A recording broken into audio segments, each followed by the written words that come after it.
রাশিয়ার রাজধানী মস্কো ও পার্শ্ববর্তী অঞ্চলে রাতভর ব্যাপক ড্রোন হামলায় কমপক্ষে 2 জন নিহত এবং 3 জন আহত হয়েছেন। অন্যদিকে হামলা হয়েছে ইউক্রেনেও। কর্তৃপক্ষের বরাতে বিবিসি আজ মঙ্গলবার এক প্রতিবেদনে এ তথ্য জানিয়েছে।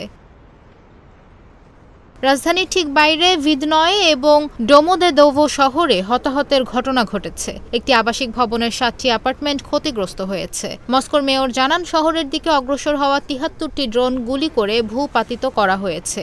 ড্রোনের ধ্বংসাবশেষে একটি ভবনের ছাদ ক্ষতিগ্রস্ত হয়েছে। প্রতিবেদন বলছে, হামলার পর একটি জেলা ট্রেন নেটওয়ার্ক স্থগিত করা হয়েছে। মস্কোর বিমানবন্দরগুলোতে ফ্লাইট নিষেধাজ্ঞা জারি করা হয়েছে। 2022 সালের ফেব্রুয়ারিতে রাশিয়া ইউক্রেনে পূর্ণ মাত্রায় আক্রমণ শুরু করার পর থেকে এটি সবচেয়ে বড় হামলা। রাশিয়া ও ইউক্রেনের মধ্যে যুদ্ধের অবসানের লক্ষ্যে সৌদি আরবে মার্কিন যুক্তরাষ্ট্র এবং ইউক্রেনের প্রতিনিধিদের মধ্যে একটি জরুরি বৈঠকের মাত্র কয়েক ঘণ্টা আগে এই হামলা হয়েছে।